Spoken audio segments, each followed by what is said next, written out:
Thank you, Mr. Chairman. I'd like to do a little follow-up on Mr. Grothman's question toward the end of his questioning time. Dr. Nolan, and then I'll invite all of you if you want to say something about this. We're often told or that intentions are what is important in terms of programs, not necessarily what the results are. Dr. Nolan, we know every study that's been done shows that Head Start has no long-term effect.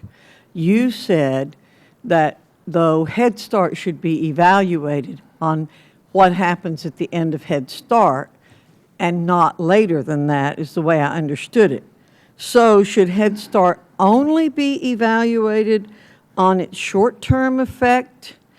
If that's true, the administration, I think, has a great deal of hypocrisy involved with its wanting to say to higher education, we want to know what your income is going to be. If we're going to put money into it, we want to know what your income is going to be 4 years later, 8 years later in your lifetime if you get loan money. So why should we have a double standard for Head Start and other programs? And of course we should not.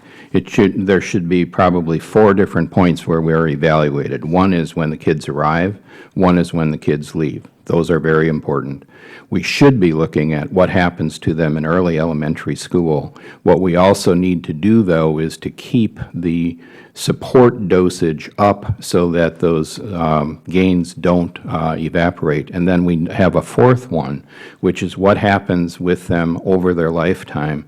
And the results there have not wavered. The research that's been done with that, James Heckman out of the University of Chicago is very clear that the things that have socioeconomic impact are sustained through their public education experience and show up in reduced incarceration, reduced teen pregnancy, et cetera. So I think the 3rd piece that we need to come back and get better at is, how do we examine what it is that is possible in our current public education system for a child who's been in that system for 4 years? How do we get better at that? If others of you want to respond very quickly, because I have a follow-up.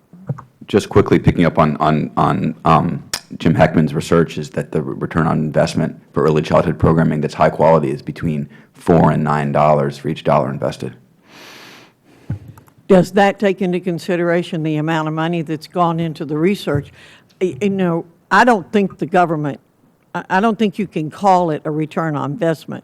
I think you have to talk about spending.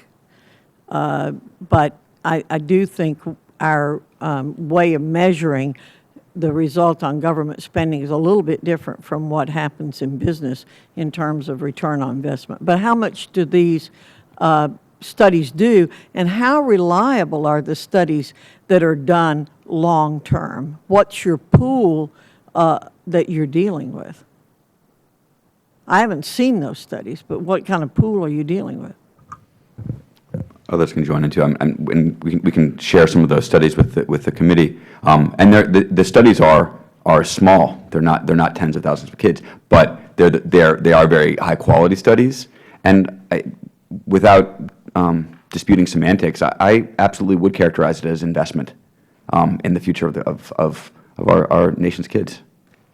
And we don't know, do we know from the studies whether we're just getting a Hawthorne effect or if there's a true impact from this? Has anybody compared the two? Is it a Hawthorne effect, or is it simply actual changes that get made from the programs? Yeah, I think, for instance, Dr.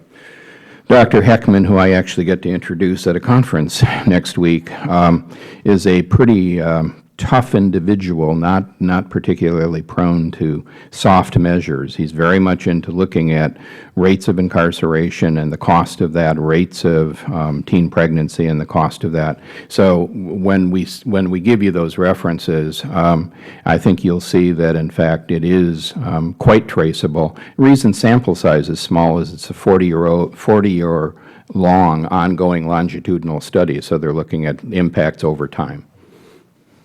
Gentlelady's time has expired. Ms. Adams. Thank you, Mr.